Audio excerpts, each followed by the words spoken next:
49 అంటే సంతానం, 49 అంటే సంతోషం. కాంగ్రెస్ పార్టీ మాజీ అధ్యక్షులు, ప్రస్తుత లోక్సభ మెంబర్ అయినటువంటి రాహుల్ గాంధీ గారికి మోడీ ఇంటి పేరుపై వ్యాఖ్యల కేసులో సూరత్ కోర్టు తీర్పిస్తూ 2 ఏళ్ళు శిక్ష విధించడం, 30 రోజులు గడువు ఇచ్చి అప్పీలుకు పోవచ్చు. అప్పటి వరకు శిక్షను మటుకు నిలిపివేత చేశారు. కానీ కన్విక్షన్ అంటే నిర్దోషి అని తీర్పు మటుకు సస్పెండ్ చేయలేదు. అయితే ఈ కేసులో వారిని లోక్సభ నుంచి సస్పెండ్ చేయడం జరిగింది. అసలు ఈ కేసు వివరాల్లోకి మనం వెళ్తే, ప్రధాని నరేంద్ర మోడీ గారి ఇంటి పేరును కించపరిచే రీతిలో వ్యాఖ్యలు చేశారని సూరత్ ఎమ్మెల్యే, అక్కడ బీజేపీ పార్టీ ప్రెసిడెంటు ఈ కేసుని వారి మీద వేయడం జరిగింది. 2019లో రాహుల్ గాంధీ గారు చేసిన వ్యాఖ్యలపై క్రిమినల్ పరువు నష్టం దావా వేయటం జరిగింది. పరువు నష్టం దావాలు అనేవి 2 రకాలు ఉంటాయి, లిబల్, స్లెండరు. ఈయన నష్టపరిహారం కోసం కాకుండా శిక్ష పడాలి అనే ఉద్దేశాలతోటి దానికోసం వేయటం జరిగింది. సూరత్ యొక్క chief judicial magistrate Shri HH Varma గురువారం తీర్పిచ్చి, వీరు మెంబర్ ఆఫ్ పార్లమెంట్గా ఉన్నారు కాబట్టి వీరు చేసే ప్రసంగాల యొక్క ప్రభావం ప్రతి వారి మీద కూడా పడుతుంది. కాబట్టి ఎవరైనా సరే ఏదైనా మాట్లాడవచ్చు అని సులువుగా అపనింద చేయొచ్చు అనే విధంగా కాకుండా ఎవరు ఏం మాట్లాడినా బాధ్యతాయుతంగా మాట్లాడాలి, అపనిందలు చేయకూడదు అని భావించి తీర్పు ఇవ్వడం జరిగింది. ఈ తీర్పు సందర్భంగా మనకొచ్చిన వివరాల ప్రకారము గతంలో సుప్రీంకోర్టు వారు రాహుల్ గాంధీ గారు చౌకీదార్ చోర్ హై అని ప్రధానమంత్రి మోడీ గారిని ఉద్దేశించి అన్నప్పుడు, సుప్రీంకోర్టులో క్షమాపణలు చెప్పినప్పుడు సుప్రీంకోర్టు వారు ఆ క్షమాపణలను అంగీకరించి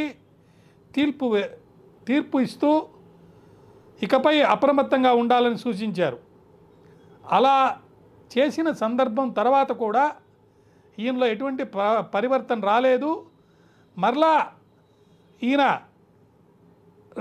మోడీ గారి యొక్క ఇంటి పేరుని, లేకపోతే మోడీ పేరుని నీరవ్ మోడీ ఇంకా ఇతర మోడీలు చేసిన నేరాల గురించి ప్రస్తావిస్తూ వాళ్ళందరూ విదేశాల్లో ఉన్నారు, ఈ మోడీ అనే ఇంటి పేరు గలవాళ్ళు ఇలా చేస్తున్నారు అని ఒక భావన వచ్చేటట్టుగా మాట్లాడారు. అయితే రాహుల్ గాంధీ గారు నిన్న కోర్టులో అటెండ్ అయినప్పుడు, నేను ఎటువంటి దురుద్దేశంతో ఇటువంటి మాట అనలేదు, ప్రజా ప్రయోజనాల దృష్ట్యా అన్నాను, నాకు ఎవరి పట్ల విచక్షణ లేదు, ఎవరిని అవమానించే ఉద్దేశం లేదు, వాస్తవాలని బయటికి తీసుకొచ్చి చెప్పేదానికి ప్రజలకు అర్థమయ్యేటట్టు నీరవ్ మోడీ ఇంకొక మోడీలు ఇద్దరు కూడా ఇట్లా తప్పు చేశారు, అట్లాంటి మోడీ పేరు ఎందుకు వస్తుంది అనే ఉద్దేశంలో అన్నారు అని చెప్పడం జరిగింది. అయినా కూడా మరి గుజరాత్ కోర్టు వారు ఈయనకి శిక్ష విధించేటప్పుడు 2 సంవత్సరాల శిక్ష విధించడం జరిగింది. అది కూడా సెక్షన్ 499, సెక్షన్ 500 ఐపీసీ కింద ఈ యొక్క శిక్షలు వేయడం జరిగింది. అవి 2 కూడా డిఫమేషన్కి సంబంధించింది. డిఫమేషన్ అంటే సమాజంలో రైట్ థింకింగ్ మెంబర్స్ ఒక వ్యక్తిని దూషించినప్పుడు ఆ దూషణని చూసి అతని పరువు నష్టమైనట్టుగా వాళ్ళు భావిస్తే, ఎవరైతే అటువంటి నిందలు లేకపోతే స్టేట్మెంట్ ఇచ్చారో వాళ్ళు ఆ నేరం చేసినట్టుగా భావించవచ్చు. ఇక్కడ ముఖ్యమైన విషయం ఏంటంటే, ఇంతకుముందు గతంలో ఇలాంటి కేసులు జరిగినప్పుడు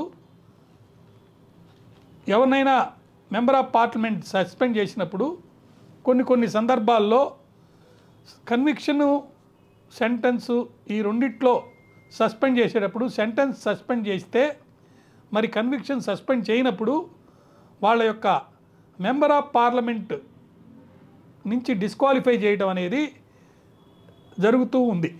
lily Thomas versus Union of India కేసులో సుప్రీంకోర్టు వారు మాజీ chief election commissioner Shri SY Qureshi చెప్పిన ప్రకారము సెంటెన్స్ మాత్రమే సస్పెండ్ చేసి కన్విక్షన్ సస్పెండ్ చేయకపోతే రిప్రజెంటేటివ్ ఆఫ్ పీపుల్స్ యాక్ట్ ప్రకారము మరి ఆ మెంబర్ ఆఫ్ పార్లమెంట్ యొక్క మెంబర్షిప్ ఆటోమేటిక్గా సస్పెండ్ అయిపోతుంది. ఇది ఆ తీర్పు యొక్క భావన అని చెప్పి చెప్పడం జరిగింది. అయితే ఆ తీర్పులో ఏమన్నారంటే ఒక section 8(4) of representative of people act ప్రకారము ఒక కన్విక్టెడ్ లా మేకర్ని అతను పవర్లో ఉంటే అతను లాని తయారు చేసే పరిస్థితి ఉంటుంది కాబట్టి కన్విక్షన్ పడిన వెంటనే అతని యొక్క మెంబర్షిప్ అంటే మెంబర్ ఆఫ్ పార్లమెంట్షిప్ డిస్క్వాలిఫై అయిపోతారు, ఆటోమేటిక్గా జరిగిపోతుంది.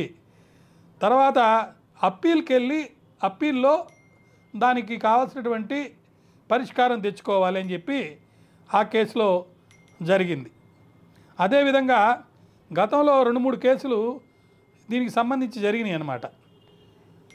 అయితే నిన్నటి వరకు ఏమనుకున్నారంటే లోక్సభ సెక్రటరీ గారు ఈయన్ని డిస్క్వాలిఫై చేయరు, ఈయన హైకోర్టుకి వెళ్ళి లేదా పై కోర్టుకి వెళ్ళి, ఇది చీఫ్ జ్యుడిషియల్ మ్యాజిస్ట్రేట్ కోర్టులో జరిగింది కాబట్టి నెక్స్ట్ కోర్టు జిల్లా కోర్టుకు కానీ హైకోర్టుకు కానీ వెళ్ళి కన్విక్షన్ కూడా సస్పెన్షన్ తెచ్చుకుంటాడు కాబట్టి ఇతన్ని మెంబర్ ఆఫ్ పార్లమెంట్గా సస్పెండ్ చేయరు అని భావించారు. అయితే లోక్సభ సెక్రటరియట్ సస్పెండ్ చేసేశారు.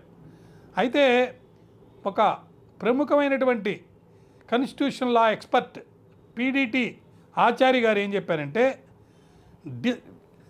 డిస్క్వాలిఫికేషన్ అనేది డైరెక్ట్గా క్వాంటమ్ ఆఫ్ సెంటెన్స్ని తోటి లింక్ అయి ఉంటుంది. సూరత్ కోర్టు సెంటెన్స్ని సస్పెండ్ చేశారు కాబట్టి 30 రోజులు, ఇతని మీద ఇప్పుడు 2 ఏళ్ళు శిక్ష అనేది లేదు, అది సస్పెండ్ అయిపోయింది. సో 2 ఏళ్ళ శిక్ష ఉంటేనే ఇతన్ని డిస్క్వాలిఫై అవుతాడు కాబట్టి ఇతను 2 ఏళ్ళ శిక్ష అనేది సెంటెన్స్ సస్పెండ్ అయిపోయింది కాబట్టి ఈయన డిస్క్వాలిఫై కాడు అని చెప్పి మరి ఆయన చెప్పడం జరిగింది. అయితే సెక్రటరియట్ డిస్క్వాలిఫై చేసింది. ఇక్కడ ముఖ్యమైన విషయం ఏంటంటే ఒక వ్యక్తి డిస్క్వాలిఫై అయిపోయిన తర్వాత మళ్ళా అక్కడ వేకెన్సీ వచ్చింది కాబట్టి ఎలక్షన్ కమిషను అక్కడ ఎలక్షన్లు జరిపేదానికి అవకాశం ఉంది. అయితే హైకోర్టుకు కానీ లేకపోతే జిల్లా కోర్టుకు కానీ వెళ్ళి అక్కడ కన్విక్షన్ కూడా సస్పెన్షన్ కానీ తెచ్చుకుంటే ఆటోమేటిక్గా ఆ మెంబర్ ఆఫ్ పార్లమెంట్గా మళ్ళీ రీఇన్స్టేట్ అవుతారు. ఇంతకుముందు జరిగిన 2 కేసులు చూస్తే మనకు వీటి గురించి చక్కగా అర్థం అవుద్ది. ఎన్సీపీ మెంబర్ ఆఫ్ పార్లమెంటు ఆయన పేరు ఫైజల్ గారిని సస్పెండ్ చేశారు. కేరళ హైకోర్టు ఏం చేసిందంటే కన్విక్షన్ సస్పెండ్ చేసింది, ఆయన యొక్క లోక్సభ మెంబర్ని సస్పెండ్ కాదు అని అనింది. అయితే ఈయన వెంటనే సుప్రీంకోర్టుకి వెళ్ళి ఎలక్షన్ కమిషన్ డెసిషన్ని బైపోల్ మళ్ళా ఆర్డర్ చేయటం తప్పు అని చెప్పి ఒక ఆర్డర్ అడిగారు ఆయన కాన్స్టిట్యున్సీలో. అప్పుడు లా మినిస్టర్ గారు రికమెండ్ చేసింది మళ్ళీ ఈయన్ని రీఇన్స్టేట్ చేయండి మెంబర్ ఆఫ్ పార్లమెంట్గా అని చెప్పి రికమెండ్ చేసినప్పుడు వీరిని మళ్ళీ మెంబర్ ఆఫ్ పార్లమెంట్గా రీఇన్స్టేట్ చేయడం జరిగింది. అదేవిధంగా మరొక జడ్జిమెంట్ లోక్ పరహారీ అనే ఆయన 2018లో అప్పీలేసి ఆ డిస్క్వాలిఫికేషన్ అనేది కన్విక్షన్ కనుక ఉంటేనే ఉంటుంది కాబట్టి ఆ కన్విక్షన్ని సస్పెండ్ చేయించుకున్నాడు కాబట్టి మళ్ళీ రీఇన్స్టేట్ అయ్యారు. కాబట్టి అదేవిధంగా రాహుల్ గాంధీ గారు కూడా మరి పై కోర్టుకు వెళ్ళి కన్విక్షన్ని సస్పెండ్ చేసుకుంటే ఆటోమేటిక్గా మరి ఈ యొక్క మెంబర్ ఆఫ్ పార్లమెంట్ అనే పోస్ట్ని మళ్ళీ ఆయనకి వస్తుంది. అయితే ఈ లోపలే కాంగ్రెస్ ఎమ్మెల్యేసు జార్ఖండ్లో, రాజస్థాన్లో మరి ప్రొటెస్టులు, రాస్తారోకాలు అవన్నీ కూడా చేసినట్టుగా మనం తెలుస్తుంది. అయితే ఇక్కడ ముఖ్యమైన విషయం ఏంటంటే ఈరోజు కాంగ్రెస్ పార్టీ నాయకులంతా ప్రెసిడెంట్ గారిని కలవడం జరిగింది. ఆమెకి విన్నవించుకోవడం జరిగింది ఇదంతా అన్యాయంగా మమ్మల్ని చేశారని. దానికి కారణం కూడా ఒకటి, ఆచార్య గారు అనే ఎక్స్పర్ట్, ఇందాక పీటీటీ ఆచార్య గారు ఏం చెప్తున్నారంటే, రాజ్యాంగంలో ఆర్టికల్ 103 ఆఫ్ కాన్స్టిట్యూషన్ ఏం చెప్తుందంటే, disqualification of MP will be decided by the president of India in consultation with the election commission. So president గారికి వీళ్ళు వెళ్ళి జరిగిన విషయాలు మొత్తం చెప్పారు కాబట్టి ఈయన్ని మెంబర్ ఆఫ్ పార్లమెంటుగా డిస్క్వాలిఫై చేసి ఆ పోస్ట్ వేకెంట్ అనేది చేయటంలో తొందరపడరు అని అనుకున్నారు. కానీ చేశారు. ఇప్పుడు ఈ చేశారు కాబట్టి, అది కూడా డిఫమేషన్ కేసులో చేశారు కాబట్టి, నేను ఇందాక చెప్పిన ప్రకారం ల్యాండ్ మార్క్ జడ్జిమెంట్ 2013లో వచ్చినటువంటి lily Thomas versus Union of ఇండియాలో కేసుల ప్రకారము ఇప్పుడు ఈయన కూడా ఈ హెచ్హెచ్ వర్మ గారు ఇచ్చినటువంటి తీర్పులో దోషి అని చెప్పారు. దాన్ని సస్పెండ్ చేయించుకుంటారు. ఆ సస్పెండ్ చేసుకున్నప్పుడు ఆల్రెడీ సెంటెన్స్ కూడా సస్పెండ్ అయింది కాబట్టి 2 ఏళ్ల శిక్ష అనేది ఉండదు. కేసులో దోషి అనేది కూడా సస్పెండ్ అయి ఉంటుంది. అప్పుడు ఆటోమేటిక్గా ఈయన మళ్ళీ మెంబర్ ఆఫ్ పార్లమెంట్గా రీఇన్స్టేట్ అవుతారు.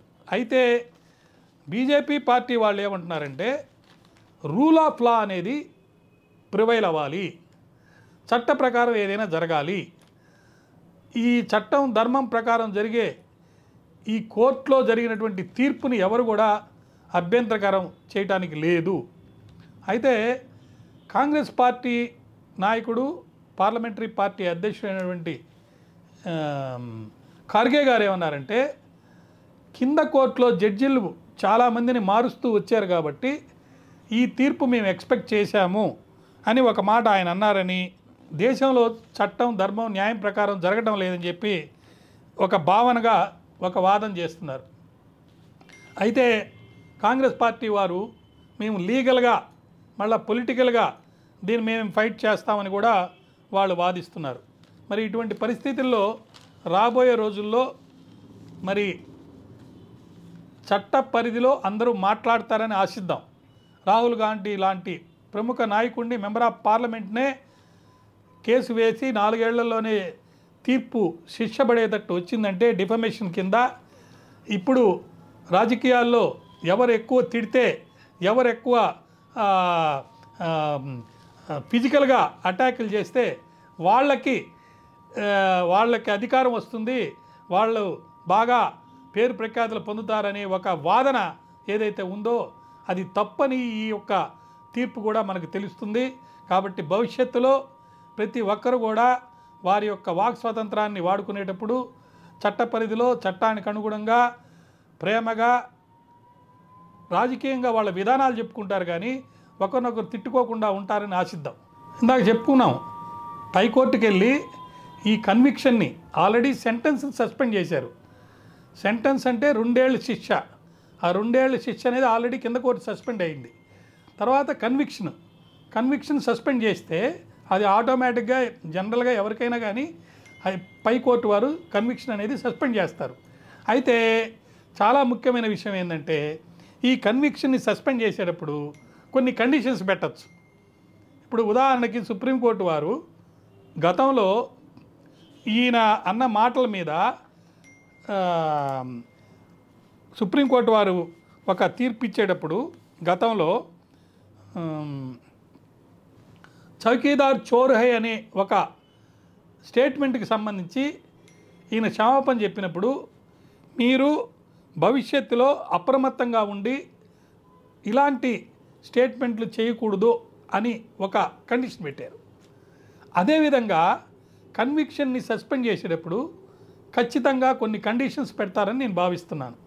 అలాంటి కండిషన్స్లో భవిష్యత్తులో మీరు ఒక వాదన చేసేటప్పుడు కానీ, ఎవరి గురించి అయినా ఏదైనా మాట్లాడేటప్పుడు కానీ చట్ట పరిధిలో మాట్లాడండి అని అంటారని భావిస్తున్నాను. అదే కనుక జరిగితే ఈ దేశంలో ప్రజాస్వామ్య విలువలు కాపాడబడతాయి.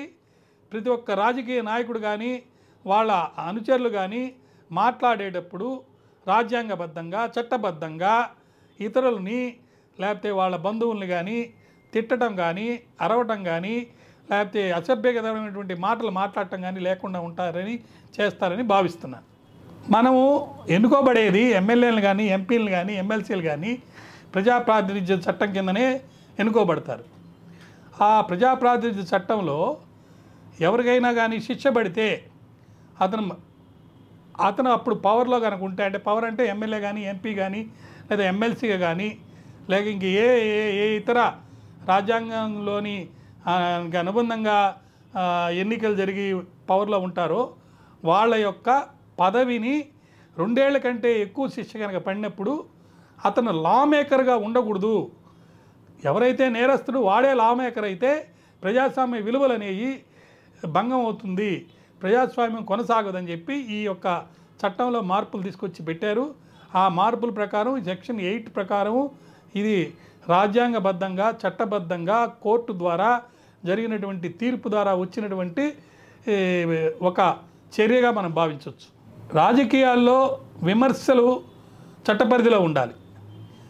Article 19 freedom of speech and expression ఎలా ఉండాలంటే right to freedom of speech and expression ఉండాలి, కానీ రైట్ టు స్పీచ్ ఉండకూడదు. రైట్ టు స్పీచ్కి రైట్ టు ఫ్రీడమ్ ఆఫ్ స్పీచ్కి తేడా ఉంది. రైట్ టు స్పీక్ అంటే నేనేం మాట్లాడినా ప్రజలంతా వినాల్సిందే, ఎందుకంటే మీ మీద డ్యూటీ ఉంది, నాకు రైట్ ఉంది కాబట్టి. అదే right to freedom of speech అంటే నాకు మాట్లాడే హక్కు ఉంది, మీరంతా వినాల్సిన పని లేదు. అయితే నేను right to freedom of speech కింద నా యొక్క హక్కుని నేను వినియోగించుకునేటప్పుడు ఇతరుల హక్కుని నేను భంగం చేయకూడదు. ఇతరుల హక్కును భంగం చేసి వాళ్ళ స్వాతంత్రంలోకి నేను దూరి వాళ్ళ యొక్క పర్సనల్ లిబర్టీని నేను డిస్టర్బ్ చేస్తే తప్పకుండా నేను శిక్షార్హుణ్ణి. కాబట్టి చట్ట పరిధిలో చట్ట ప్రకారము చట్టంకు అనుగుణంగా ధర్మంకు అనుగుణంగా మనము ఎవరిని కూడా విమర్శలు అనేవి చేయకూడదు. ఒకవేళ రాజకీయంగా ఏదైనా విమర్శ చేయాల్సి వచ్చినా విధి విధానం మీద చేయాలి. ఏదైనా చట్టం తయారు చేస్తే చట్టాల్లో ఉన్న లోపాల గురించి చేయాలి. ప్రజలకు ఎలా అసౌకర్యంగా ఉంది అనేది చెప్పాలి, ధర్మం ఎలా లేదో చెప్పాలి, లేకపోతే కరప్షన్ ఎలా జరిగిందో చెప్పాలి. కానీ వ్యక్తుల్ని దూషించటం, విలువల్ని లేకుండా చేయటం, సభ్యత సంస్కారం లేకుండా భారతదేశ సంస్కృతికి విరుద్ధంగా మరి విమర్శలు అనేవి చేస్తే తప్పక శిక్షార్హులు అవుతారు. రాజకీయ నాయకులే కాదండి, ఎవరైనా సరే ఒక విమర్శ చేసేటప్పుడు కానీ ఒక విషయాన్ని ఇతరులకు తెలియజేసేటప్పుడు కానీ వాళ్ళు జాగ్రత్త వహించాలి. అసంబద్ధంగా నెగ్లిజెంట్గా ఏదంటే అది మాట్లాడటం, దాన్ని వాక్ స్వాతంత్రం కింద వాళ్ళకున్న హక్కు కింద చెప్పటం అనేది చట్ట విరుద్ధం. అంతేకాకుండా ప్రజాస్వామ్య విలువలు భంగం అయిపోతున్నాయి. ప్రజాస్వామ్యంలో ప్రతిపక్షం అనేది దానికి ఒక ప్రత్యేక పాత్ర ఉంది. ఆ ప్రత్యేక పాత్ర విమర్శల ద్వారా ప్రజలకి వాళ్ళకు ఉన్నటువంటి అభ్యంతరాలు సూక్ష్మ పద్ధతిలో తెలిసేటట్టుగా చేయటమే. అంతేగాని విమర్శల రూపంలో విమర్శలు అనే భావంతో ఒకరిని తిట్టడం, అరవటం, అసభ్యంగా మాట్లాడటం, అశ్లీల పదాలు వాడటం అది విమర్శ కింద రాదని నేను భావిస్తున్నాను. చిన్న మాటను పెట్టుకొని జైల్లో పెట్టరండి.